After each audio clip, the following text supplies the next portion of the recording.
Hello दोस्तों, welcome to my channel civil service मानिए। मैं स्निग्धा आज एक नई वीडियो के साथ, नई टॉपिक के साथ, और वो है हाईटेक हॉर्टिकल्चर। तो ये हॉर्टिकल्चर एंड लैंडस्केप गार्डनिंग की 10th वीडियो है जहाँ पे हॉर्टिकल्चर के बारे में हम पढ़ेंगे। तो चलिए शुरू करते हैं। ठीक है, ये वीडियो थोड़ी लेंथी होने वाला है लेकिन बहुत सारे कंटेंट है, आप लोगों के लिए एग्जाम पर्सपेक्टिव के लिए बहुत रिलेवेंट है। और आंसर राइटिंग के लिए कोई भी टॉपिक इस टॉपिक के रिगार्डिंग आए तो आपको टेंशन लेने की जरूरत नहीं है, सब कुछ इसमें दिया गया है।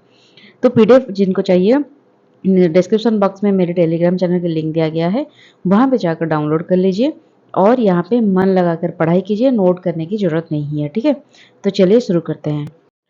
तो हम देखेंगे introduction to hi tech horticulture.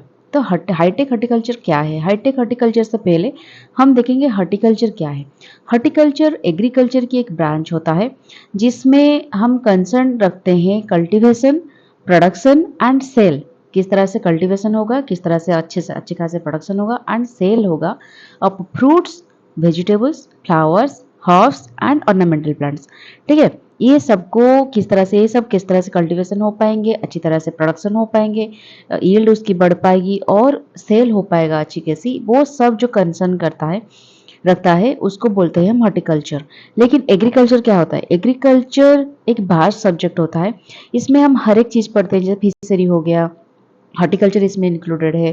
Then sericulture हो गया, फिर हम बहुत सारी चीज़ें एग्रीकल्चर के अंदर हम पढ़ते हैं। लेकिन हॉर्टिकल्चर स्पेसिफिक ये सारे टॉपिक के ऊपर टॉपिक से बिलोंग करता है।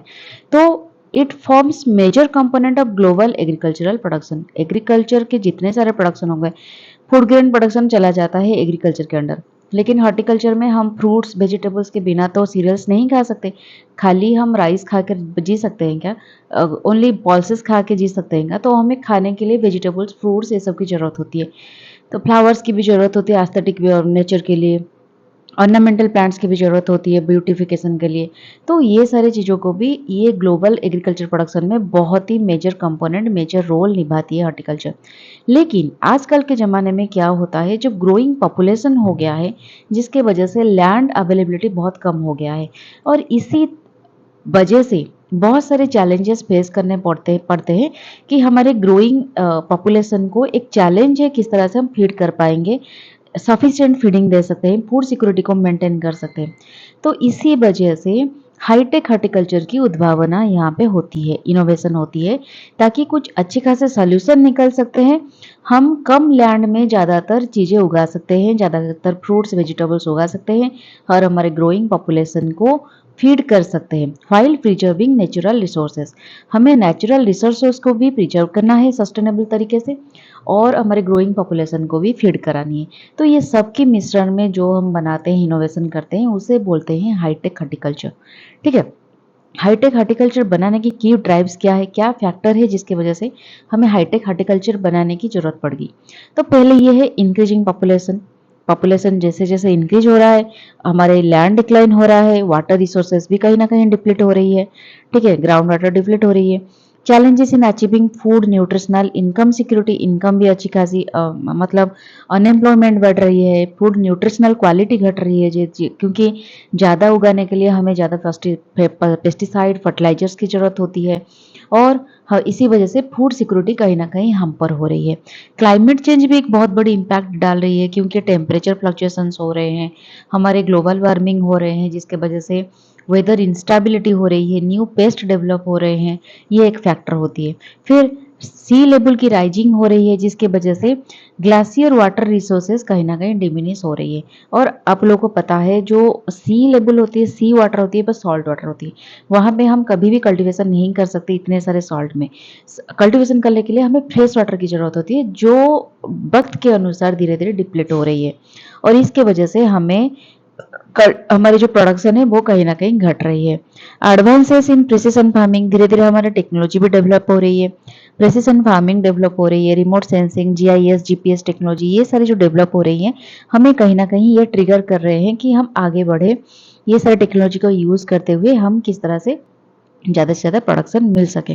तो हमारे ये मोरल रिस्पॉन्सिबिलिटी है कि हम ये सब जितने सारे सस्टेनेबल प्रैक्टिसेस है ये सबको हम इम्प्लीमेंट करें, नेचुरल रिसोर्सेज को प्रिजर्व करें, और इसी पैटर्न पे हम हमारे फ्यूचर जनरेशन को सेव करें, और उसके साथ साथ हमारे जो प्रेजेंट जनरेशन है उनको भी फीड करें। तो ये सबको मिलाकर हमें हाईटेक हॉर्टिकल्चर ये मोटिवेट कर रही है कि हम हाईटेक हॉर्टिकल्चर के को एनकरेज कर पाए। ठीक है, तो हाईटेक हॉर्टिकल्चर हम कैसे डिफाइन करेंगे कि हाईटेक हॉर्टिकल्चर रिप्रेजेंट करता है एक paradigm shift from traditional farming method. मतलब ट्रेडिशनल वे में हम जिस तरह से फार्मिंग कर रहे थे उसको एक डिसिप्लिन तरीके से एक परफेक्ट वे में धीरे धीरे शिफ्ट करते करते हम एक स्टेप वाइज स्टेप फॉलो करते करते एक पैराडिजिम शिफ्ट करते हैं एक मॉडर्न तरीके को। ट्रेडिशनल वे से हम एक मॉडर्न तरीके को शिफ्ट करते हैं। ऐसा नहीं एकदम हम शिफ्ट कर लिए, हम धीरे धीरे करके एक डिसिप्लिन वे में धीरे धीरे करके हम इसको आगे बढ़ाते हैं। तो इसका जो की कैरेक्टरिस्टिक्स है ये ऐसा होता है कि ये एक ट्रेंडी होता है, लेस एनवायरमेंट डिपेंडेंट, मतलब आपको टेम्परेचर के ऊपर डिपेंडेंट नहीं पड़ेगा इतना, सॉइल के ऊपर जैसे हाइड्रोपोनिक्स एरोपोनिक्स इसमें हम सॉइल के ऊपर डिपेंडेंट नहीं होते, पानी में हम थोड़ा सा न्यूट्रिशन डाल के उसमें उगा सकते हैं।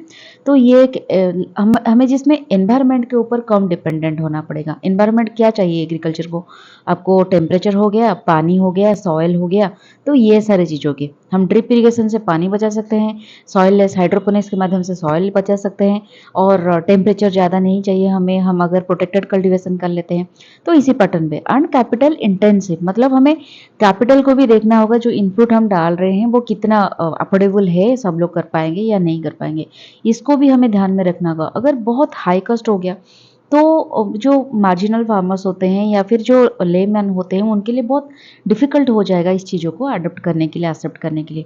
तो सेकंड चीज़ ये है capability to significantly boost productivity and farm income, जिसके पास ये कैपेबिलिटी होती है कि आप एक हेक्टर में अगर आप 10 क्विंटल या फिर 20 क्विंटल कुछ उगाते हो तो वहाँ पे 2 गुना आपको प्रोडक्टिविटी मिल जाएगा। तो इस चीज़ का प्रोडक्टिविटी का बूस्ट होना चाहिए और फार्मर इनकम को भी ये बूस्ट करता है। और थर्ड थिंग ये है कि वैल्यू चेन कल्टीवेशन के लिए ये एप्लीकेबल होता है। कंजर्वेशन हम कर सकते हैं, प्लांट प्रोटेक्शन भी अच्छी खासे कर सकते हैं और पोस्ट हार्वेस्ट मैनेजमेंट भी अच्छी खासे कर सकते हैं, ताकि आफ्टर हार्वेस्टिंग जो पोस्ट हार्वेस्ट पीरियड होता है वो डिजेनरेट ना हो, सब कुछ खराब ना हो, डिस्ट्रॉय ना हो, इसके लिए भी इसमें मैनेजमेंट होती है अच्छी खासी। और ज़्यादा कम से कम पेस्ट इंसिडेंस हुआ, डिजीज इंसिडेंस हुआ, वो सारी चीज़ों को भी हम बहुत हद तक घटा सकते हैं। और high level of precision input जो एप्लीकेशन हम देते हैं वो इस तरह से देते हैं, हाई प्रेसाइज फॉर्म पे देते हैं, डिफरेंट एडवांस टेक्नोलॉजी मिलाकर देते हैं, ताकि मतलब हमारे जो ईल्ड है वो ज़्यादा से ज़्यादा आ पाए और क्रॉप को भी बहुत ज़्यादा से ज़्यादा हम मैनेज कर पाए। उसके बाद ये बहुत ही अच्छी तरीके से फोकस करता है इंक्रीज्ड ईल्ड पे और हाई क्वालिटी पे। क्वालिटी हमको आजकल के ज़माने में ना लोग ज़्यादा क्वालिटी देखते हैं, क्वांटिटी से ज़्यादा क्वालिटी पर फोकस होता है। तो क्वालिटी हमें चाहिए, जैसे कि हो गया ऑर्गेनिक प्रोडक्ट ज़्यादा बिकते हैं, लोगों के पास पैसा आना धीरे धीरे शुरू हो गया है, तो लोग क्वालिटी प्रोडक्ट पे ज़्यादा मतलब इंक्लाइंड होते हैं। और एंड एनहांस्ड मार्केट वैल्यू, और ये मार्केट वैल्यू को भी कहीं ना कहीं एनहांस करता है। तो ये सारे चीज़ों को मिलाकर हमारे हाईटेक हॉर्टिकल्चर बनते हैं। एक एग्जांपल मान के चलिए, जैसे कि टेम्परेट वेजिटेबल्स, टेम्परेट जोन पे हम ट्रॉपिकल क्लाइमेट में टेम्परेट वेजिटेबल्स उगा सकते हैं, और टेम्परेट क्लाइमेट में मतलब टेम्परेट जोन पे हम ट्रॉपिकल क्लाइमेट की वेजिटेबल्स फ्रूट्स हो गया वहाँ पे उगा सकते हैं आजकल के ज़माने में। अब आप लोग जानते होंगे कि जैसे ऑक्सीजन वेजिटेबल्स आते हैं, एक्जोटिक वेजिटेबल्स आते हैं मार्केट में, कैसे आते हैं, वो इस तरह से प्रोटेक्टेड कल्टीवेशन में उगाए जाते हैं, या फिर वर्टिकल फार्मिंग, या फिर हाइड्रोपोनिक्स, एरोपोनिक्स, ये सारे मेथड में ये यूज होते हैं, जिसके वजह से ये चीज़ें अब पॉसिबल हो पाया है। और सेकेंड थिंग ये है कि एक एग्जाम्पल है कि डिजीज रेजिस्टेंट प्लांट वेराइटीज़ हम डेवलप कर पाए हैं थ्रू जेनेटिक इंजीनियरिंग। ये भी एक हाईटेक हॉर्टिकल्चर या फिर हाईटेक एग्रीकल्चर की एक बहुत अच्छी खासी एग्जाम्पल है। उसके बाद हम देखेंगे एम्स एंड एप्लीकेशन क्या है हाईटेक हॉर्टिकल्चर की। तो एम ये है कि फार्म, हमारे जो प्राइमरी ऑब्जेक्टिव है हाईटेक हॉर्टिकल्चर को लेकर, हाईटेक हॉर्टिकल्चर पढ़ सकते हैं, एग्रीकल्चर भी कर सकते हैं।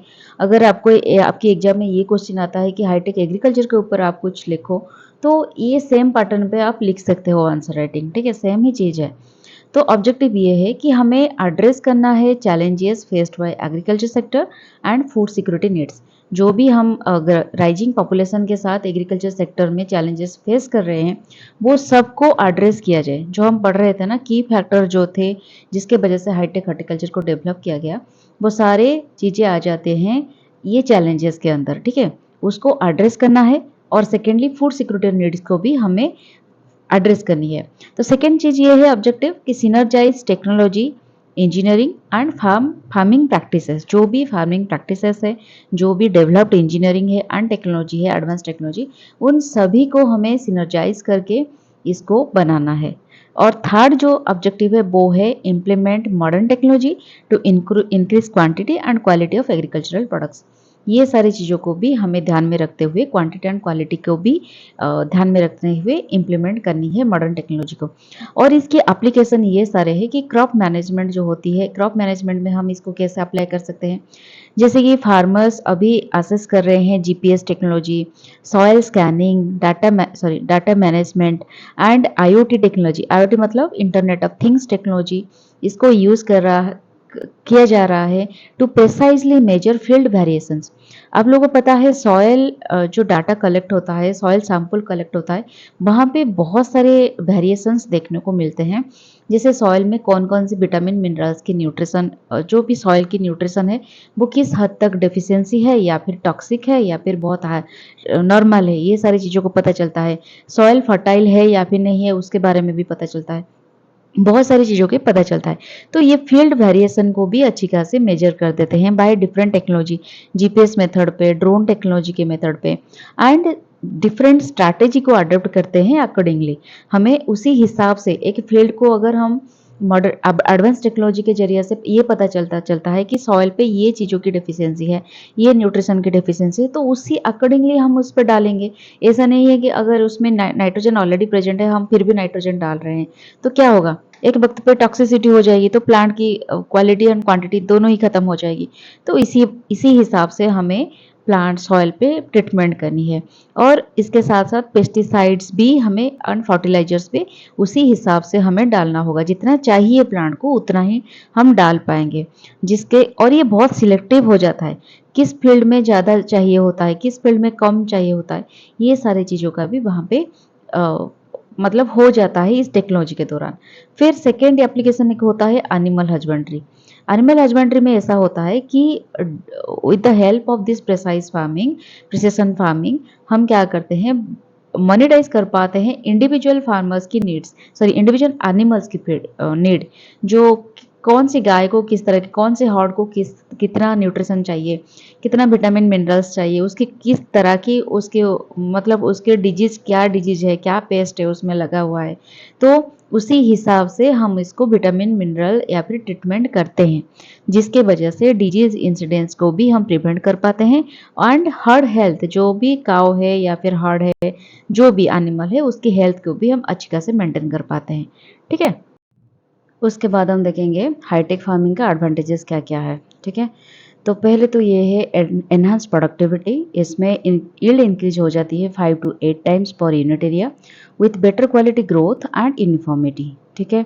सेकेंड है रिसोर्स ऑप्टिमाइजेशन। इसमें जो भी हम रिसोर्स यूटिलाइज करते हैं वो ऑप्टिमाइज हो जाता है। जैसे कि इनपुट्स, हम जो भी इनपुट्स देते हैं, सिग्निफिकेंट सेविंग इन की इनपुट्स लाइक वाटर, जो भी वाटर हम उसमें देते हैं, 50% तक वाटर हम सेव कर पाते हैं, ठीक है। क्योंकि हम ड्रिप इरिगेशन यूज़ करते हैं, स्प्रिंकलर इरिगेशन यूज़ करते हैं, जिसके वजह से ना क्या होता है, वाटर ज़्यादा ख़राब नहीं होती, मतलब ज़्यादा वाटर लॉ कंडीशन क्रिएट नहीं होती, या फिर ज़्यादा जमती भी नहीं, मतलब ड्रेंड होने की ज़रूरत नहीं पड़ती अगर ज़्यादा वाटर होता है।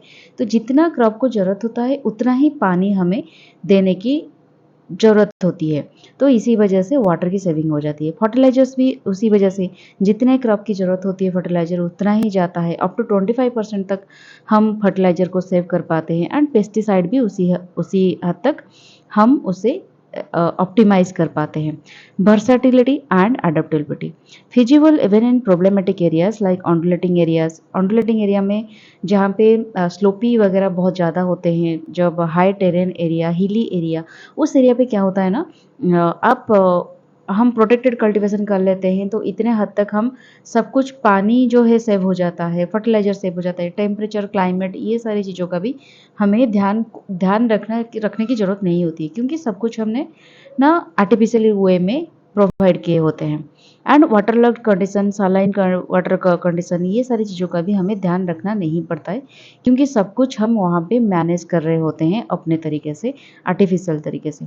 ईयर राउंड प्रोडक्शन, हमें ऑक्सीजन कल्टीवेशन की भी ज़रूरत होती है, क्योंकि ग्रोइंग पॉपुलेशन से सीजनल फूड, कभी कभी क्या होता है ना, लोगों को ऑक्सीजन फूड की ज़रूरत होती है, खाने को मन करता है, तो ईयर राउंड अगर जैसे कलीफ्लावर, कैबेज, ये तो विंटर सीजन के फूड हो गए, कभी कभी हम उसको थ्रू आउट द ईयर हमें हमें मिलता है। किस वजह से? इस प्रोटेक्टेड कल्टीवेशन, इसी हाईटेक फार्मिंग के वजह से। और बहुत सारे ऐसे क्रॉप्स है, जैसे कि मशरूम हो गया, फिर ये जो डिफरेंट टाइप के कैप्सिकम हो गए, रेड कैबेज, ये सारे जो ऑक्सीजन क्रॉप्स है ना, ये भी हमें थ्रू आउट द ईयर मिलता है, enabling continuous harvesting through out the year. ठीक है।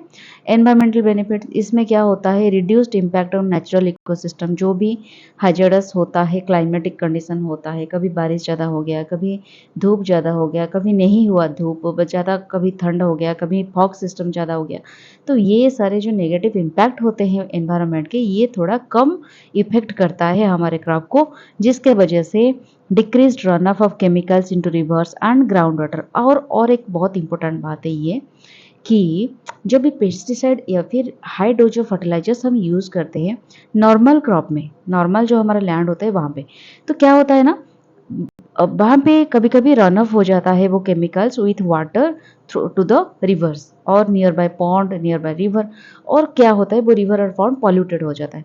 लेकिन जब हम प्रोटेक्टेड कल्टीवेशन करते हैं, हाईटेक फार्मिंग करते हैं, हमें जितनी ज़रूरत होती है क्रॉप की उतना ही हम डालते हैं, तो इसी वजह से वाटर मतलब फर्टिलाइजर, पेस्टिसाइड रन ऑफ होने की ज़रूरत नहीं है, कभी नष्ट होने की ज़रूरत नहीं पड़ती, तो जिस वजह से ग्राउंड वाटर भी इसमें कंटामिनेटेड नहीं होती, और नियर बाय जो रिवर हो गया, सी हो गया, पॉन्ड हो गया, ये भी कंटामिनेटेड होने की अब मतलब कंटामिनेटेड होने की कई पॉसिबिलिटीज भी नहीं दिखती। ठीक है, समझ में आ गया। फिर हम देखेंगे पोटेंशियल एरियाज क्या क्या है हाईटेक हॉर्टिकल्चर इम्प्लीमेंटेशन की। तो पहले तो आइडियल इम्प्लीमेंटेशन जोन्स देखेंगे, 1 minute. Urban and peri urban areas to meet year round demands for fresh produce. तो अर्बन एरिया में जब पर्टिकुलरली ज़्यादातर लोग एक प्रोडक्शन को, एक क्रॉप को थ्रू आउट द ईयर चाहते हैं। मतलब रूरल एरिया में जितना डिमांड नहीं होती, urban and semi urban areas में काफ़ी डिमांड होती है ऑक्सीजन क्रॉप की, तो इसी वजह से ये सारे एरिया जो होते हैं आइडियल होते हैं हाईटेक हॉर्टिकल्चर इम्प्लीमेंटेशन के लिए। Regions with limited land and water resources, जिस जगह पे limited land and water resources होती है वो जगह भी काफ़ी मतलब क्या इम्पोर्टेंट होती है, उस जगह पे हाईटेक हॉर्टिकल्चर बनाना बहुत अच्छा होता है। Areas where cultivation is restricted by snow flow, snowfall और लो टेम्परेचर, उस जगह में भी, क्योंकि देखिए ना, जहाँ पे स्नोफॉल हो गया या फिर रेस्ट्रिक्टेड टेम्परेचर, लो टेम्परेचर हो गया, वहाँ पे लोगों की जो होता है ना, लोग जाकर वहाँ ज़्यादा वक्त, और जो क्रॉप होता है वो बहुत हाजरस होता है, बहुत सेंसिटिव होता है, क्योंकि बहुत ज़्यादातर क्रॉप जो होते हैं वो स्नोफॉल या फिर लो टेम्परेचर के लिए सेंसिटिव होते हैं, ज़्यादा प्रोडक्शन नहीं दे पाते। इसी वजह से ना नॉर्थ इंडिया में पर्टिकुलरली हायर जोन पे ना, वहाँ पे इतना ज़्यादा हद तक प्रोडक्शन नहीं होता, तो इसी वजह से वहाँ पे अगर हम प्रोटेक्टेड कल्टीवेशन करते हैं, हाईटेक फार्मिंग करते हैं, वहाँ पे ज़्यादा एडवांटेजेस कंडीशन हमको देखने मिलेगी।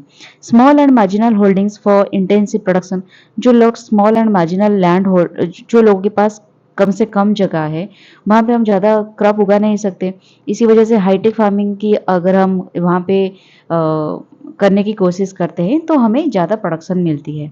Agri business enterprises for enterprising youth in rural and urban peripherals, जो भी एग्री बिजनेस एंटरप्राइजेस है वो अगर यूथ को इन्वॉल्व करना चाहते हैं तो अर्बन एंड पेरिफेरल एरियाज में रूरल के जो पेरिफेरल एरियाज है या फिर अर्बन की जो पेरिफेरल एरियाज है, वहाँ पे अगर आप यूथ को एंगेज करना चाहते हैं through agri business, then it is a good idea. Okay, this potential areas represent opportunities for maximising production in previously unsuitable और underutilized locations, creating new agricultural possibilities in challenging environment. तो जो भी area ज़्यादा utilise नहीं हो रहा है, वहाँ पे अगर हम इस तरह की हाईटेक फार्मिंग कर पाते हैं तो ये बहुत तरीके से मददगार होती है, क्योंकि लोगों को एम्प्लॉयमेंट की ज़रूरत होती है, एम्प्लॉयमेंट मिल जाती है, खाना भी मिल जाता है और न्यू एरिया की यूटिलाइजेशन हो जाती है. जो एरिया को हम अदर तरीके से यूटिलाइज नहीं कर पाते, वहाँ पे तो फार्मिंग कर सकते हैं हम. तो ये सारी चीज़ों की यहाँ पे मतलब इस तरह से हम इम्प्लीमेंट कर पाते हैं हाईटेक फार्मिंग की. नेक्स्ट हम देखेंगे हाईटेक हॉर्टिकल्चर की कंपोनेंट्स क्या है. तो कंपोनेंट्स में आता है हमारा इंटीग्रेटेड मैनेजमेंट, जिसमें integrated disease management and integrated pest management system आता है. फिर प्रोटेक्टेड कल्टीवेशन, जिसमें हमने ऑलरेडी पढ़ चुके हैं ग्रीन हाउस अनकंट्रोल्ड एनवायरनमेंट में कैसे हम एग्रीकल्चर करेंगे. फिर प्रिसिशन टेक्नोलॉजी, जिसमें GPS, GIS, precision farming techniques, ये सारी चीज़ें जाते हैं. ऑल्टरनेट ग्रोइंग, जिसमें वर्टिकल फार्मिंग, गार्डनिंग आती है, हाइड्रोपोनिक्स, फर्टिगेशन, ये सारी चीज़ों को इंट्रोडक्शन किया गया है. फिर डिजिटल इंटीग्रेशन, जिसमें internet of things in agriculture application, ये इसका कंपोनेंट है. फिर एडवांस टूल, जिसमें हम ड्रोन का इस्तेमाल करते हैं, ऑटोमेटेड मॉनिटरिंग सिस्टम का इस्तेमाल करते हैं for high tech farming. These interconnected components form the foundation of modern high-tech horticulture systems, enabling precise control over growing conditions and resource utilization. ठीक है, तो फर्स्ट हम पढ़ेंगे इंटीग्रेटेड न्यूट्रिएंट मैनेजमेंट. इसके बारे में हमने ऑलरेडी पढ़ चुके हैं. मैंने पर्टिकुलरली इसके ऊपर एक बहुत बढ़िया वीडियो भी डिटेल्स में बना चुकी हूँ. जिन्होंने नहीं देखा जाकर देख लीजिए, मैं डिस्क्रिप्शन बॉक्स में दे दूंगी लिंक. तो integrated nutrient management focus on preserving soil fertility and supplying plant nutrients at optimal levels to ensure required crop production by maximizing benefits from all available nutrient sources in an integrated manner. इसमें क्या करते हैं हम, हर एक soil fertility को बढ़ाने के लिए एंड प्लांट की जो न्यूट्रिएंट ऑब्जर्व करने की जो कैपेसिटी है, इसको ऑप्टिमम रेंज तक बढ़ाने के लिए हम हर तरह की कोशिश करते हैं, जिसमें हम एक कंबाइंड फॉर्म में सब कुछ देते हैं. जैसे कि हम कल्चरल प्रैक्टिसेस हो गया और डिफरेंट बायोलॉजिकल प्रैक्टिसेस हो गया, हर एक चीज़ों को मिलाकर उसमें न्यूट्रिएंट प्रोवाइड करने की कोशिश करते हैं प्लांट को. ठीक है, ऐसा नहीं सिर्फ कि केमिकल फर्टिलाइजर दे दिया तो प्लांट की जैसे इंसान में होते हैं, ह्यूमन कंडीशन होता है कि हम अगर कुछ सिर्फ सप्लीमेंट खा के, मेडिसिन खा के जी नहीं सकते. हमें जीने के लिए नेचुरल वे में हमें खाना के ऊपर डिपेंडेंट होना पड़ेगा. उसी तरह से प्लांट को भी नेचुरल रिसोर्सेज के ऊपर मतलब डिपेंडेंट होना पड़ेगा. सिर्फ हम सप्लीमेंट दे देंगे, आई मीन फर्टिलाइजर दे देंगे, पेस्टिसाइड दे देंगे, प्लांट ग्रोथ नहीं करेगी. इसको सॉयल चाहिए और अच्छी खासी उसको नेचुरल तरीके से ट्रीटमेंट होना, बायोलॉजिकल वे में, कल्चरल वे में, डिफरेंट तरह की, जैसे जिस तरह की ऑर्गेनिक वे में, ये सारी चीज़ें अगर हम देंगे तो प्लांट भी नरिश होगी न्यूट्रिशनली एंड सॉइल भी एनरिच होगी न्यूट्रिशनली. ठीक है, as land resources are limited and production demands increases, soil alone cannot provide sufficient nutrients for intensive crop production. ठीक है, तो आजकल के ज़माने में जो ज़्यादातर लोग बढ़ रहे हैं और उसके साथ डिमांड भी बढ़ रहा है, सिर्फ सॉयल सफिशिएंट न्यूट्रिशन प्रोवाइड नहीं कर पाएगा.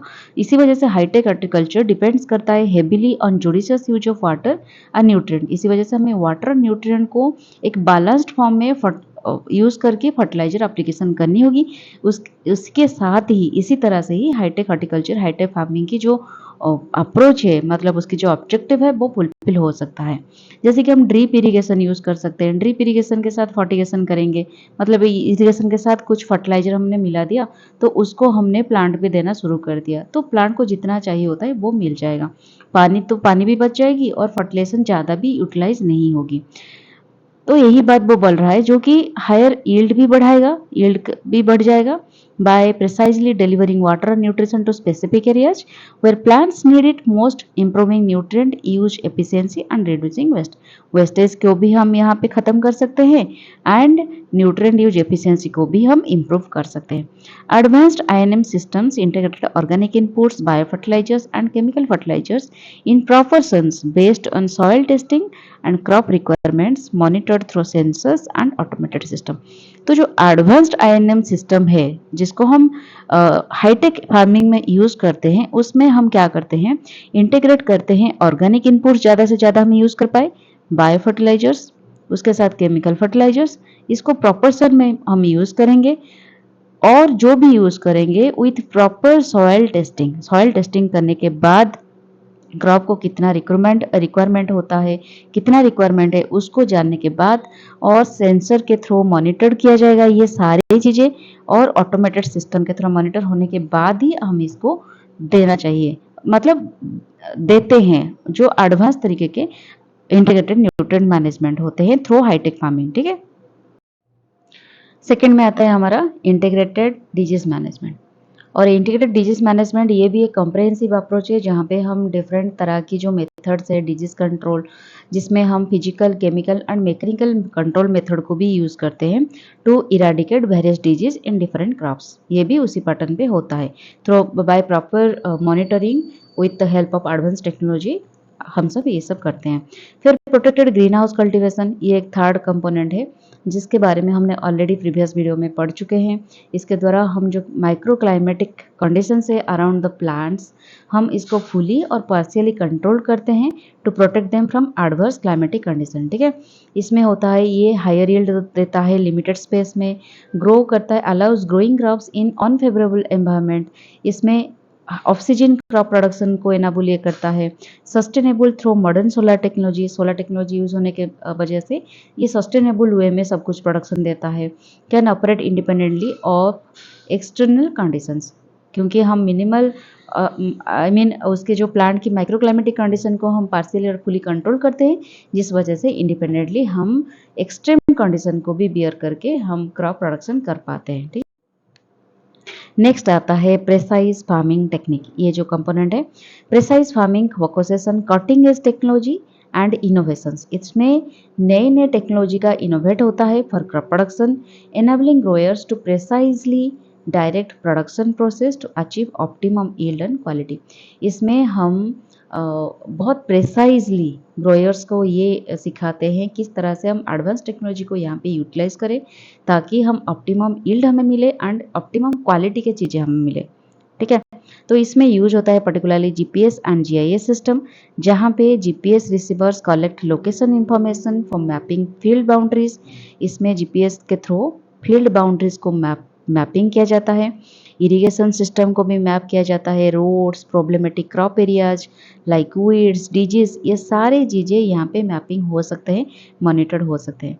फार्म मैपिंग, इसमें क्या होता है, GPS accuracy helps farmers build accurate farm maps with correct acreage, मतलब आपके पास कितने एकरेज है ये करेक्ट मैपिंग कर देता है. फील्ड एरियाज कितना है, रोड पोजीशन क्या है, distance between points of interest, मतलब उसके आसपास के एरिया पे क्या क्या पॉइंट है, कैनाल है या फिर मार्केट स्ट्रक्चर है, अच्छी खासी रोड है कि नहीं, ये सारी चीज़ें ये मैप कर लेता है. ठीक है. नेक्स्ट है क्रॉप मॉनिटरिंग. इसमें क्या होता है, used in farm preparation, field mapping, soil sampling भी होती है यहाँ पे, क्रॉप स्काउटिंग होती है, यील्ड मैपिंग होती है फॉर प्रेसाइज डाटा कलेक्शन. आपके एरिया में, मतलब आपके जितने फील्ड एरिया है उसमें कितना क्रॉप आपने यील्ड किया है और इसकी प्रोडक्शन क्या है, प्रोडक्शन वैल्यू क्या है, सॉइल सैम्पलिंग क्या है, ये सारी चीज़ें क्रॉप मॉनिटरिंग में दिखा देता है. फिर प्रेसाइज एप्लीकेशन. इस एडवांस सिस्टम में क्या होता है, to produce crop accurately by applying precise quantities of pesticide. इसमें आप इस एप्लीकेशन को यूज़ करके कितने पेस्टिसाइड की ज़रूरत है आपके फील्ड में वो दिखा देता है. हर्बिसाइड, फर्टिलाइजर कितने क्रॉप की ज़रूरत है, ये सारी चीज़ों को यहाँ पे मतलब यूटिलाइज होता है.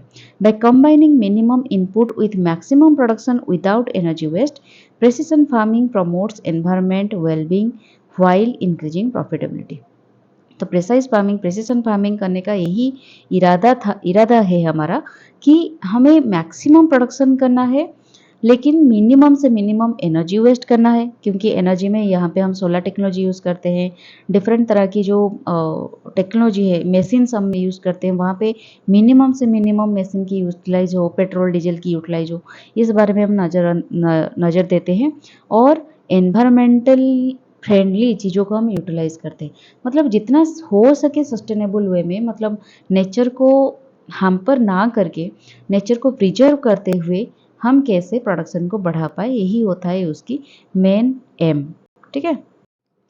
नेक्स्ट जो कंपोनेंट है वो है एग्रीकल्चर ड्रोन टेक्नोलॉजी। इसमें क्या होता है, ड्रोन के बारे में आपने मतलब कम बहुत बहुत सब लोग जानते होंगे ड्रोन किस तरह से यूज होता है। आपको पता है जो वेडिंग एनिवर्सरी होती है तो ड्रोन में फ़ोटो खींचा जाता है, ड्रोन में वीडियोस वगैरह होते हैं। लेकिन एग्रीकल्चर में भी ड्रोन की यूटिलाइज होती है। हमारा जो डिफेंस सिस्टम है वहाँ पे भी ड्रोन यूटिलाइज होती है। अब हम एग्रीकल्चर में ड्रोन को कैसे यूटिलाइज करें इसके बारे में देखेंगे। ये एक वायरलेस, जिस तरह से हम ईयरपॉड यूज़ करते हैं वायरलेस वाला, उसी तरह से ये एक वायरलेस सर्विस है और सेंसर बेस्ड है। ठीक है। Sensor equipped device used for field surveying that capture comprehensive data to lower altitude and high quality images of agricultural monitoring and management. Agriculture को मॉनिटर करने के लिए जो भी फील्ड में क्रॉप उगाया गया है, जो बड़े अमाउंट ऑफ हाईटेक फार्मिंग करते हैं ज़्यादातर बड़े बड़े लैंड में, और हमें हाई मतलब एडवांस टेक्नोलॉजी यूज़ करके जो फार्मिंग करना होगा, वहाँ पे ड्रोन वगैरह की यूटिलाइजेशन होती है, ताकि ये जो लोअर अल्टीट्यूड में हाई क्वालिटी इमेज हमें चाहिए होता है, एंड प्रिसाइज फार्मिंग किस तरह से हमें हर एक क्रॉप में देखना होता है, क्या फर्टिलाइजर ज़रूरत है, क्या पेस्टिसाइड ज़रूरत है। और आजकल के तो पेस्टिसाइड फर्टिलाइजर जो स्प्रे होता है वो भी ड्रोन की मदद से होता है। तो ये सारी चीज़ों का भी जो होता है चीज़ों वो सब ड्रोन के तरीके से होता है। जो रिसर्च इनिशिएटिव किया गया है Indian by the initiative of Indian council of agriculture research through Indian agriculture research institute IRI के साथ मिलके उन्होंने डेवलप किया है एक indigenous prototypes for drone based crop and soil health monitoring using hyperspectral remote sensing sensor। ये जो sensor को यूज करके उन्होंने एक ड्रोन की इनोवेशन किया है। This technology integrates with satellite based technology. Satellite की टेक्नोलॉजी के साथ ये इंटीग्रेट करके for large scale application under the Sensagri. मतलब ये जो उसका जो प्रोजेक्ट है उसका नाम है Sensagri, sensor based smart agriculture project involving 6 partner institute. ये क्या किया है, 6 इंस्टीट्यूट के साथ पार्टनरशिप करके उन्होंने एक सेंसाग्री नाम का एक प्रोजेक्ट बनाया है जिसका नाम है सेंसर बेस्ड स्मार्ट एग्रीकल्चर। और ये सैटेलाइट के साथ इंटीग्रेट करके एग्रीकल्चर किस तरह से डेवलपमेंट किया जाए, एग्रीकल्चर में और क्या डेवलपमेंट हो सकता है, इसके ऊपर एक काम करता है। लार्ज स्केल एप्लीकेशन कैसे हो सकता है, इसके ऊपर एक काम करता है। अनमैन्ड एरियल व्हीकल्स जो होते हैं, ड्रोन की एक कैटेगरी होती है, provide smooth scouting over farm field. So farm field के ऊपर ये स्मूथ स्काउट कर सकता है फील्ड में क्या क्या प्रॉब्लम है, पेस्टिसाइड या फिर कौन सी डिजीज या फिर इन्फेक्शन हुआ कि नहीं, क्रॉप की कंडीशन क्या है, ये सारी चीज़ों की हाई क्वालिटी इमेज ये यहाँ पे खींच लेता है। Gathering precise information and transmitting real time data for crop health management. Crop की हेल्थ किस तरह की है, डैमेज असेसमेंट हुआ है कि नहीं, क्या क्या पेस्ट लगे हैं, और इसका इंश्योरेंस क्लेम किया जा सकता है कि नहीं, ये सारे चीज़ों का एप्लीकेशन यहाँ पे होता है drone by the use of drone technology. ठीक है। नेक्स्ट जो कंपोनेंट है वो है हाइड्रोपोनिक्स। हाइड्रोपोनिक्स, एरोपोनिक्स, ये सारे सॉइल लेस एग्रीकल्चर है। सॉइल लेस एग्रीकल्चर मतलब इसमें hydroponics is an emerging cultivation practices where plants are grown in water rather than soil. तो नॉर्मली हम जानते हैं क्रॉप में हमें सॉइल की ज़रूरत होती है, एक क्रॉप उगाने के लिए हमें सॉइल की ज़रूरत होती है, लेकिन हम यहाँ पे हाइड्रोपोनिक्स में सॉइल यूज़ नहीं करते, वाटर यूज़ करते हैं। वाटर में जो भी सॉइल की जो भी न्यूट्रिएंट है वही न्यूट्रिएंट हम वाटर में दे देते हैं ताकि प्लांट को सॉइल की ज़रूरत ना पड़े। Nutrients are supplied through mineral nutrient solutions in water solvent creating optimal growing condition. इसमें ग्रोइंग कंडीशन ऑप्टिमल मिल जाता है क्रॉप को। इसमें बेनिफिट क्या होता है, eliminates barriers between roots, water, nutrients and oxygen। Root, water and मतलब देखिए ये हो गया क्रॉप, क्रॉप में रूट हो गया, ये सॉयल, ठीक है, मीडियम सॉयल, ये न्यूट्रिएंट यहाँ में सॉयल से ऊपर जाएगा एंड न्यूट्रिएंट के साथ ऑक्सीजन भी होता है। तो ये सारे चीज़ों के बीच एक कनेक्शन होता है। तो ये जो हाइड्रोपोनिक सिस्टम में एक बैरियर क्रिएट हो जाता है, root, water, nutrient and oxygen. ठीक है, ये जो बैरियर होता है डिफरेंट डिफरेंट चीज़ों में सॉयल के माध्यम से, इस बैरियर को हाइड्रोपोनिक सिस्टम में निकाल दिया जाता है ताकि एक बहुत स्मूथ तरीके से न्यूट्रिएंट, ऑक्सीजन सब कुछ क्रॉप के अंदर फ्लो हो पाए। ठीक है, ये वीड एंड डिजीज इन्फेस्टेशन को भी रिड्यूस करता है जो कि सॉइल के द्वारा व्याप्त स्प्रेड होता है। रिजल्ट इन इनसिग्निफिकेंटली हायर यील्ड भी ज़्यादा हो जाता है। Provides precise control over plant nutrition भी प्रिसाइज तरीके से जाता है प्लांट को। Enables cultivation in non arable areas. ठीक है, जिस एरिया में ज़्यादा ऑक्सीजन नहीं है उस एरिया में भी ये कल्टीवेशन प्रैक्टिसेस को हम यूज़ कर सकते हैं। Common crops growing using hydroponics include tomatoes, papers, cucumbers and lettuce. This system can be scaled from small home setups to large commercial operation. इसको हम चाहे घर पे भी यूज कर सकते हैं और चाहे कमर्शियल ऑपरेशन तरीके से कमर्शियल वे में हम इसको कल्टीवेशन कर सकते हैं। ठीक है, उसके बाद आता है सेवेंथ में vertical farming. Vertical farming system is the practice of growing crops in vertically stacked layers. आपने देखा होगा आजकल बालकोनी में इस तरह की या फिर जो होता है रूफ टॉप गार्डनिंग में इस तरह की एक स्ट्रक्चर बनाया जाता है, उसमें वर्टिकल वे में हम फार्मिंग कर पाते हैं।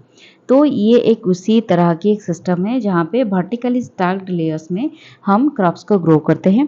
Integrating various soilless farming technique such as hydroponics use करते हैं, एरोपोनिक्स यूज करते हैं to maximize production in limited space. इसकी की कैरेक्टरिस्टिक्स यही होता है, represents advancement beyond greenhouse technology and open field cultivation. जो ग्रीन हाउस टेक्नोलॉजी में जो भी एडवांटेज हमें मिलता है या फिर ओपन फील्ड कल्टिवेशन में भी जो एडवांटेज हमें मिलता है उससे कई गुना ज़्यादा हमें यहाँ पे एडवांटेज मिलता है। Increasingly practice for mushroom cultivation के लिए यूज होता है। Hydroponic fodder, strawberry and leafy vegetables में ये ज़्यादातर यूज होता है। Well suited for herbs, ornamental horticulture and other specialty crops. Minimizes land footprint while maximizing growing area. इसमें लैंड बहुत लिमिटेड ज़रूरत होती है क्योंकि हम वर्टिकल वे में कर रहे हैं तो हमें ज़्यादा लैंड की ज़रूरत नहीं होती है और मैक्सिमम ग्रोइंग एरिया हम इसमें कर पाते हैं। Allows precise environmental control for optimal growing condition. हम इसमें एनवायरमेंटल जो कंडीशन को भी होता है उसको हम पार्शियली और फुली कंट्रोल कर पाते हैं। Can be integrated into urban environments reducing transportation needs. ठीक है, अर्बन एनवायरमेंट में ये ज़्यादातर यूज होता है वर्टिकल फार्मिंग सिस्टम। नेक्स्ट हो गया food processing and value addition. Due to perishable nature of most horticultural crops, processing is essential to extend shelf life and usability. जो भी हमारा हॉर्टिकल्चर क्रॉप होता है ज़्यादातर वो पेरिसेबल होता है। पेरिसेबल मतलब ज़्यादा देर तक वो टिकता नहीं है। आप वेजिटेबल्स खरीद के लाते हो, अगर आप फ्रिज में नहीं डालते हो तो 2-3 दिन में ख़राब हो जाता है। उसी तरह से फ्रूट्स को भी वो भी ख़राब हो जाता है। तो इसी वजह से हॉर्टिकल्चरल क्रॉप्स जो भी है, फ्लावर है, फ्लोरिकल्चर है, हॉर्टिकल्चर है, वेजिटेबल्स है, फ्रूट्स है, सबको हमें सेल्फ लाइफ को बढ़ाने के लिए, उसकी यूजेबिलिटी को बढ़ाने के लिए हमें उसकी एक्सटेंड करनी होगी सेल्फ लाइफ को। ठीक है, फूड प्रोसेसिंग एक ऐसी मीडियम है, ऐसी माध्यम है जहाँ पे हम हॉर्टिकल्चर की वैल्यू चेन कर सकते हैं, उसकी वैल्यू ऐड कर सकते हैं। तो वैल्यू ऐड प्रोडक्ट्स क्या होता है जिसमें हम एक चीज़ों को लॉन्ग टाइम तक यूज़ कर सकते हैं, जैसे कि पिकल्स हो गया एंड प्रीजर्व्स हो गया, स्क्वासेस, कंसनट्रेट्स इसमें हम यूटिलाइज करते हैं, मार्मालेट्स, जैम्स, जेलीज इसमें भी हम फ्रूट्स को ज़्यादातर यूज़ कर पाते हैं, canned vegetables and fruits, fruit mixes and special products. ये सारी चीज़ों को वैल्यू ऐड करने के बाद हम क्या करते हैं, ज़्यादा देर तक इसको यूटिलाइज कर पाते हैं। Beyond traditional uses, flowers are increasingly recognized not just for aesthetic value but as resource of nutraceutical compounds, opening new avenues in high-tech horticulture. ठीक है, हाँ, आजकल की फ्लोरिकल्चर भी ऐसा नहीं है कि हम सिर्फ एस्थेटिक व्यू के लिए उसको यूज़ करते हैं, मतलब सुंदर दिखने के लिए, सजावट के लिए, ऐसा नहीं है। हम डिफरेंट तरह की कॉस्मेटिक्स के लिए यूज़ करते हैं और आजकल के ज़माने में भी फ्लावर्स को खाने में यूज़ करते हैं और डिफरेंट तरह की मेडिसिनल प्रॉपर्टीज़ के लिए भी इसे यूज़ करते हैं। तो डिफरेंट पैटर्न होता है यूज़ करने के लिए फ्लोरिकल्चर को। Advance processing technologies enable creation of self stable products while preserving nutritional quality and flavor, reducing waste and increasing farmer income through value addition। ठीक है। फिर लास्ट में आ गया हमारा internet of things in agriculture. Internet of things मतलब इसके नाम पे ही आपको पता चलता है, ये एक नेटवर्क ऑफ फिजिकल ऑब्जेक्ट्स होता है embedded with electronics, software, sensors and network connectivity. जो हम कंप्यूटर, पर्टिकुलरली आप एग्जांपल मान के चलिए कंप्यूटर में क्या होता है, बहुत सारे इंटरनेट में चलता है, हम घर बैठ के बहुत सारे काम कर पाते हैं। उसी तरह से इंटरनेट ऑफ थिंग्स है, इसको एक एम्बेड करते हैं, मतलब मिक्सचर ऑफ बहुत सारे थिंग्स, इलेक्ट्रॉनिक्स मीडियम को यूज़ करते हैं, सॉफ्टवेयर को यूज़ करते हैं, सेंसर, नेटवर्क कनेक्टिविटी, ये सबको यूज़ करके हम क्या करते हैं, कलेक्ट करते हैं। एग्रीकल्चर मैनेजमेंट में जो भी डाटा है उसको कलेक्ट करते हैं, उसको इम्प्रूव करने की कोशिश करते हैं, क्रॉप कैसे मैनेज हो पाएगा उसको देखते हैं। जैसे कि ड्रोन टेक्नोलॉजी मान के चलिए, drone technology one type of internet of thing है, राइट। और आप जो भी प्रेसिशन फार्मिंग करते हैं, जीपीएस जीआईएस डाटा वगैरह लोड करते हैं, वो भी one type of internet thing है, ठीक है। उसकी क्या की कैरेक्टरिस्टिक्स यही है, objects can be sensed and controlled remotely across existing network infrastructure. जो भी नेटवर्क के मतलब नेटवर्क फिजिबिलिटी जहाँ पे होती है, ठीक है, उस एरिया पे हम इसको यूज़ करके रिमोट कंट्रोली उसको एक्सेस कर पाएंगे, ठीक है।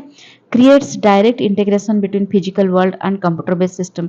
मतलब आजकल देखे होंगे एग्रीकल्चर में ज़्यादातर यूज होता है, क्योंकि मेरे जो ब्रदर्स वगैरह है वो भी एग्रीकल्चर डिपार्टमेंट है, मेरे बहुत सारे फ्रेंड्स एग्रीकल्चर डिपार्टमेंट है, तो वो जो काम करते हैं मैं देखती हूँ। मैं भी एग्रीकल्चर डिपार्टमेंट में बहुत सालों तक जॉब करती आई थी, तो मुझे भी पता है वो जो करते हैं ना, जो भी फिजिकल वर्ल्ड में काम होता है उसको हम कंप्यूटर बेस्ड सिस्टम के साथ उसको अपग्रेड करते हैं। ये कैसा हो पाएगा, एआई टेक्नोलॉजी के साथ कैसे क्रॉप मतलब प्रोडक्टिविटी ज़्यादा हो पाएगा, प्रोडक्शन ज़्यादा हो पाएगा, ये सारी चीज़ें वहाँ पे होता है with the use of internet of things. Improves efficiency, accuracy and economic benefits in farming operations, ठीक है। Each component is uniquely identifiable through embedded computing system. जो भी कंपोनेंट हम यूज़ कर रहे हैं हाईटेक फार्मिंग में, वो हर एक कंपोनेंट यूनिकली आइडेंटिफाई किया जा सकता है with the help of internet of things, ठीक है। ये एक भास्ट सब्जेक्ट है, इसके ऊपर अगर हम बात करेंगे तो काफ़ी वक्त जाएगा, इसी वजह से मैं बहुत ही ब्रीफली बता रही हूँ। लेकिन जब इसके ऊपर हम ज़्यादा पढ़ेंगे, एक अलग टॉपिक पढ़ेंगे, तो मैं बहुत ही डिटेल्स में इसको बता दूंगी आपको। Interoperates with in existing internet infrastructure for seamless data exchange, ठीक है। एग्रीकल्चर एप्लीकेशन क्या है, precision farming using data analysis to customise operation. Precision farming में हम इसको यूटिलाइज करते हैं। मॉनिटरिंग, सॉइल मॉइस्चर मॉनिटर करने के लिए, vibration, earth density and paste, इसको भी मॉनिटर करने के लिए हम आईओटी का यूज़ करते हैं। वाटर लेवल वेरिएशंस को भी देखने के लिए रिवर्स में, डैम्स में, रिजर्वर्स में इसको यूज़ किया जाता है। Monitoring grain bin temperatures with alert system. जो हम ग्रेन को, मतलब मैं बताती हूँ, जब फूड ग्रेन को आप कल्टीवेशन करने के बाद, हार्वेस्ट करने के बाद लाके स्टोर करते हैं गोदाम में, वहाँ पे जो बीन्स में आप स्टोर करते हैं उसके टेम्परेचर भी मापने के लिए हम आईओटी का यूटिलाइज करते हैं। Creating unmanned tools for pest control, insecticide application, जैसे कि ड्रोन टेक्नोलॉजी हो गया, ये सारी चीज़ों में भी आईओटी का यूज होता है। एडिशनल आईओटी एप्लीकेशंस क्या होता है, जैसे कि वाटर मैनेजमेंट में आईओटी यूटिलाइज होती है, पॉली हाउस ऑटोमेशन में यूटिलाइज होती है, स्मार्ट इरिगेशन में, इरिगेशन जो पंप ऑपरेशन मैनेजमेंट होता है based on ground water status, crop requirements and soil moisture levels, इसमें भी स्मार्ट इरिगेशन में यूज होता है। कस्टमाइज्ड एडवाइजरीज, जेमती weather, crop specific recommendations deliver directly to farmer advice. आजकल के ज़माने में जो मैसेज आ जाता है फार्मर के पास कि वेदर ऐसे रहेगा तो आपको ये चीज़ें फार्म में जाकर यूटिलाइज करनी है, ये चीज़ें करनी है, पेस्टिसाइड फर्टिलाइजर यूज़ नहीं करनी है, बहुत सारे एडवाइजरी भी IoT की मदद से होता है। लाइफ स्टॉक मैनेजमेंट भी होता है, जैसे कि health and feed monitoring system, कौन सी डायरी कैटल को क्या मिल्क प्रोडक्शन के लिए क्या क्या न्यूट्रिशन की ज़रूरत होती है, बहुत सारी चीज़ों को भी यहाँ पे दिखाया जाता है। एक्वाकल्चर कंट्रोल में भी जैसे कि ऑटोमेटेड सिस्टम पर ऑक्सीजन पम्प्स, मतलब जो पॉन्ड में फिश वगैरह फिश या फिर श्रिम्प प्रोडक्शन हम करते हैं, वहाँ पे भी टेम्परेचर रेगुलेशन कैसे कर पाए, ऑक्सीजन पम्प्स किस तरह के सिस्टम में काम करेगा, ये सारी चीज़ों का भी ये मॉनिटर करता है। ठीक है, तो उसके बाद हम देखेंगे, हमारा एक कंपोनेंट खत्म हुआ, अब हम देखेंगे एक्सपोर्ट के मामले में हाईटेक हॉर्टिकल्चर कितने आगे हैं। ठीक है, हाईटेक हॉर्टिकल्चर तो नहीं हम बात बोलेंगे, हाईटेक एग्रीकल्चर या फिर high tech farming. India agriculture export 2018-19 में अगर हम देखेंगे, so significant contributions from high tech horticulture sectors with fresh fruits and vegetables. यहाँ पे देखिए फ्रेश फ्रूट वेजिटेबल्स लगभग 10,063 लगभग करोड़ के आसपास हमारा एक्सपोर्ट हुआ है। ठीक है, फ्लोरिकल्चर में 1,420 करोड़ 21 करोड़ के लगभग हमने एक्सपोर्ट किया है। प्रोसेस्ड फ्रूट्स एंड वेजिटेबल्स में 5,591 करोड़। ठीक है, मेजर सीरियल्स एनिमल प्रोडक्ट में भी काफ़ी हद तक हम आगे हैं, 30,000 करोड़ तक हमने एक्सपोर्ट किया है। अदर प्रोसेस्ड प्रोडक्ट्स भी हमने एक्सपोर्ट किया है। सबसे ज़्यादा हमने जो एक्सपोर्ट किया है वो है सीरियल एक्सपोर्ट्स, जो कि हाईटेक फार्मिंग के थ्रू हुआ है, including basmati rice and parboiled rice. ठीक है, ये दोनों राइस का। And while animal products are dominated by boneless meat and और ऑफ बोवाइन एनिमल्स, जो बोवाइन एनिमल्स की बोनलेस मीट है वो सबसे ज़्यादा एक्सपोर्ट हुआ है 30,000 करोड़ के आसपास। एंड सीरियल्स जो है basmati and parboiled rice वो सबसे आगे हैं। एंड सब सीरियल्स को मिलाकर हमने 56,800 करोड़ तक हमने एक्सपोर्ट किया है अभी तक। ठीक है, फिर हम देखेंगे चैलेंजेस एंड लिमिटेशंस क्या है हाईटेक फार्मिंग की। ठीक है, इम्प्लीमेंटेशन बैरियर्स क्या होता है। एक तो हाई इनिशियल कैपिटल रिक्वायरमेंट्स हमें ज़रूरत होती है, क्योंकि ये सेटअप करने के लिए ना, इतना टेक्नोलॉजी को इंक्लूड करने के लिए डेफिनेटली हमें ज़्यादा खर्च करना पड़ेगा, इनिशियल इन्वेस्टमेंट। एक बार सेटअप हो गया उसके बाद ज़्यादा हमें ज़रूरत नहीं है। Need for skilled labour and technical expertise, इसका भी ज़रूरत होती है, जो कि अभी फ़िलहाल नहीं है ज़्यादा। Ongoing research and development demand, जो भी हाईटेक फार्मिंग में रिसर्च वगैरह है वो भी इतना एडवांस लेवल पे नहीं है इंडिया पे। Significant time and commitment investment, ये भी नहीं हो पा रहा है ठीक से। वाटर एंड इलेक्ट्रिसिटी, ये एक रिस्क है, क्योंकि हमारा वाटर भी स्कैर्सिटी में धीरे धीरे जा रहा है और इलेक्ट्रिसिटी भी धीरे धीरे स्कैर्सिटी में जा रहा है। सिस्टम फेल्योर वल्नरेबिलिटीज़, अगर सिस्टम फेल्योर हो गया इतना इन्वेस्टमेंट करके, हाई टेक्नोलॉजी यूज़ करके, अगर सिस्टम एक बार फेल्योर हो गया तो आपकी तो कैपिटल इन्वेस्टमेंट गया, पानी में गया। फिर rapid disease and paste spread potential, एक बार डिजीज़ अगर हो गया तो मैनेज हो जाता है हद तक, लेकिन अगर एक बार हो गया तो उसको मैनेज करना थोड़ा डिफिकल्ट हो जाता है। फिर सिस्टमिक चैलेंज क्या है, integrating small scale farmers into high value production.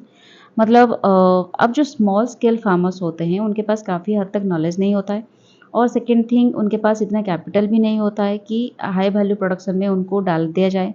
ठीक है, टेक्निकल ट्रांसफ़र लिमिटेशंस होता है, क्योंकि टेक्नोलॉजी ट्रांसफ़र में भी हमें काफ़ी दिक्कत होती है, क्योंकि बहुत सारे लोग हैं जो कि अडॉप्ट नहीं कर पाते हैं ठीक से टेक्नोलॉजी को। Limited access to institutional credit, जो भी क्रेडिट सिस्टम है थ्रू नाबार्ड है या फिर गवर्नमेंट की जो भी इंस्टीट्यूशन देता है वो भी एक लिमिट हद तक देता है, ज़्यादा नहीं देता है।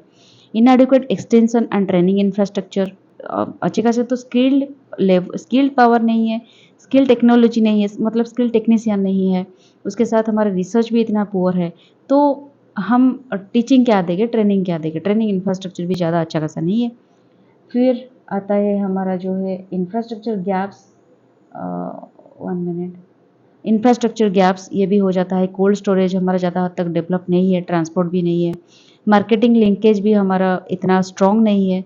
And inefficient risk mitigation measures, अगर एक बार ख़राब हो गया चीज़ें, क्रॉप फेल्योर हो गया या फिर सिस्टम में गड़बड़ी हो गई, तो इंश्योरेंस वगैरह भी उतना हद तक स्ट्रॉन्ग नहीं है, जिसके वजह से ये जो हाईटेक फार्मिंग इतना अभी हमारा फेमस नहीं है। आई मीन वाइड वर्ल्ड, मतलब स्प्रेड ज़्यादा नहीं हुआ है अभी तक। ठीक है, उसके बाद हम देखेंगे दोस्तों कि हाईटेक हॉर्टिकल्चर को एनकरेज करने के लिए हमें क्या क्या पॉलिसी और फ्रेमवर्क की ज़रूरत हो रही है। आई मीन क्या क्या हमें पॉलिसी और फ्रेमवर्क की जरूरत होती है। पहले तो बैलेंस्ड क्रॉप डाइवर्सिफिकेशन, ये होता है policies ensuring balanced production of food crops cereals and pulses to meet food security needs. ऐसा नहीं, देखिए हाईटेक, हम यहाँ पे हॉर्टिकल्चर के बारे में पढ़ रहे हैं, लेकिन हम पढ़ेंगे ओवरऑल हाईटेक फार्मिंग के बारे में, हाईटेक एग्रीकल्चर के बारे में। हम सिर्फ हॉर्टिकल्चर के ऊपर कॉन्सेंट्रेट नहीं कर पाएंगे, क्योंकि यहाँ पे हमारा फूड सिक्योरिटी की बात आती है। ठीक है, इतने ग्रोइंग पॉपुलेशन में डिमांड भी बढ़ रहा है, और यहाँ पे हम सिर्फ हॉर्टिकल्चर की बात नहीं कर पाएंगे। सिर्फ फ्रूट्स और वेजिटेबल्स से हमारा पेट नहीं भरेगा, हमें सीरियल्स के भी ध्यान रखना है, फूड ग्रेन्स पल्सेस, इसके ऊपर भी ध्यान देना होगा। तो हमें डाइवर्सिटी टेक्नोलॉजी, डाइवर्स टेक्नोलॉजी के ऊपर काम करना होगा। जैसे कि हमें फोकस करना पड़ेगा, हम सीरियल एंड पल्सेस को कैसे हाईटेक फार्मिंग के अंडर ज़्यादा से ज़्यादा ला पाए, हाई वैल्यू एडेड क्रॉप्स के ऊपर ज़्यादा से ज़्यादा हम फोकस कर पाए, to match demand projections with focus on productivity enhancement interventions. ठीक है, फिर सेकंड आ गया एग्रीगेशन मॉडल्स। उसमें क्या होता है, consolidation of input services and output handling systems specifically designed for small and marginal farmers to achieve economics of scale। मतलब यहाँ पे हम सिर्फ ये नहीं देखना है हमें कि जो कमर्शियलाइज लोग हैं, जो बड़े बड़े लोग हैं, वो सिर्फ उस तरह की कैपिटल इंटेंसिव हाईटेक फार्मिंग कर पाएंगे, लेकिन हमें marginal and small scale farmers के तरफ भी देखना होगा, क्योंकि उनका भी प्रोडक्शन काफ़ी लो हो रहा है, लैंड होल्डिंग्स भी धीरे धीरे कम हो रहा है। तो वो कैसे इनपुट सर्विस, जो भी इनपुट दे रहे हैं उसको कंसोलिडेट करना होगा, आउटपुट जो हो रहा है उसको भी कंसोलिडेट करना होगा, सबको मिलाकर उनके एक ओवरऑल इंक्लूसिव ग्रोथ कैसे होगा उसके ऊपर भी हमें ध्यान देना होगा, पॉलिसी बनानी होगी। थर्ड है पोस्ट हार्वेस्ट इंफ्रास्ट्रक्चर। हमें पता है कि हार्वेस्ट होने के बाद हमें डेफिनेटली कोल्ड स्टोरेज की ज़रूरत होती है, डिफरेंट मील्स वगैरह की, फूड एडेड जो वैल्यू एडेड प्रोडक्शन के लिए भी हमें डिफरेंट प्रोसेसिंग इंडस्ट्रीज़ की ज़रूरत होती है। तो इसके लिए भी हमें कुछ पॉलिसी वगैरह बनानी होगी। हो सकता है कुछ सब्सिडीज़ वगैरह देनी होगी गवर्नमेंट की तरफ से, या फिर मतलब कोल्ड स्टोरेज इंफ्रास्ट्रक्चर बनाने के लिए कुछ लैंड होल्डिंग्स की हेल्प मदद करनी होगी, इंश्योरेंस वगैरह की मदद करनी होगी। तो इसी तरह से क्वालिटी एंड ट्रेड लिटरेसी, इसमें क्या होता है, implementing intensive quality and trade literacy programs for all stakeholders. जो भी स्टेक होल्डर्स इसके अंदर काम कर रहे हैं हाईटेक फार्मिंग के अंदर, to ensure compliance with global standards. Global standards को कैसे मीट करके एक्सपोर्ट ओरिएंटेड हम काम कर पाए, इसी वजह से इसी को ध्यान में रखते हुए उनको क्वालिटी एंड ट्रेड लिटरेसी के प्रोग्राम की भी इंतजाम करना होगा, इसका ट्रेनिंग वगैरह देनी होगी, इसके ऊपर भी पॉलिसी बनानी होगी। फिर एक आता है प्रोड्यूसर कंज्यूमर वैल्यू चेन। ठीक है, better share for producers in consumer price through cooperative models such as Safal, HOPCOMS, ये सारे जो होते हैं कोऑपरेटिव मॉडल्स, इसके साथ भी एक अच्छी खासी वैल्यू चेन मेंटेन करने के लिए प्रोड्यूसर कंज्यूमर की हमें पॉलिसी बनानी होगी।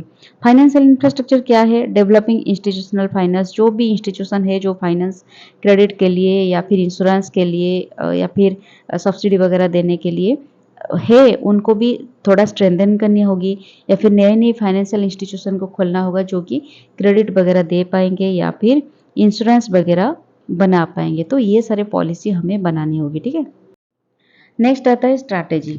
क्या क्या स्ट्रैटेजी हम जो कहते हैं ना वे फॉरवर्ड, किस तरह की वे फॉरवर्ड हम यूज़ कर सकते हैं यहाँ पे। देखिए मैंने यहाँ पे सब कुछ डाल दिया है, आपकी यही रिस्पॉन्सिबिलिटी है, आप इसमें गो थ्रू कीजिए।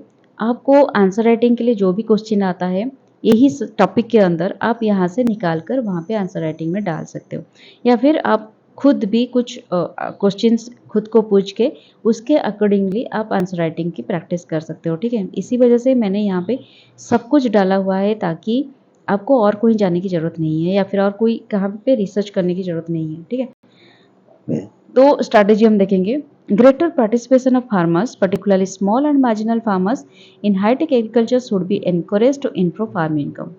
ठीक है, फार्म इनकम को बढ़ाने के लिए, हमारी ग्रोइंग पॉपुलेशन की ग्रोइंग डिमांड को फुलफिल करने के लिए हमें स्मॉल एंड मार्जिनल फार्मर्स को एनी हाउ इंक्लूड करनी है हाईटेक फार्मिंग, हाईटेक एग्रीकल्चर में।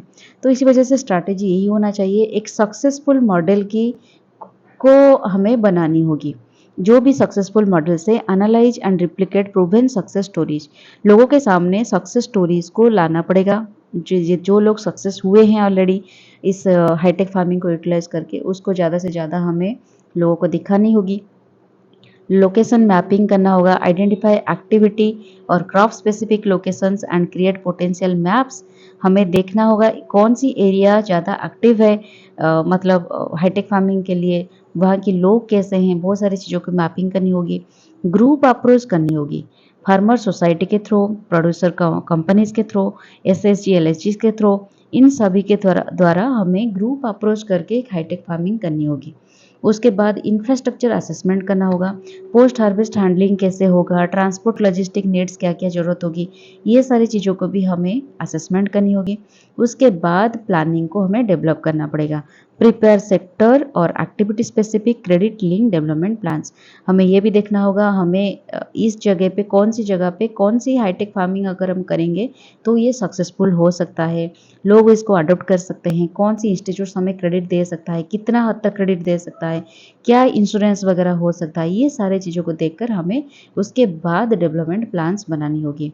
Additional strategies include supporting infrastructure through PPP mode, public private partnership mode में हम कर सकते हैं, इम्प्लीमेंटिंग आईसीटी एनेबल्ड सर्विस, ठीक है, for market information and technology inputs and establishing user industries ops पर contract farming with equitable farmer centric agreements. Contract farming की भी यहाँ पे बात आती है, जिस तरह की रिलायंस फ्रेश वगैरह करते हैं और डिफरेंट बड़े बड़े कंपनी के साथ, गवर्नमेंट के साथ हम कॉन्ट्रैक्ट फार्मिंग करके फार्मर को टाई अप करा सकते हैं। इस स्ट्रैटेजी के मदद से हम इसी पैटर्न पे हाईटेक फार्मिंग को इनकरेज कर सकते हैं, ठीक है। और सबसे लास्ट आता है गवर्नमेंट इंटरवेंशंस।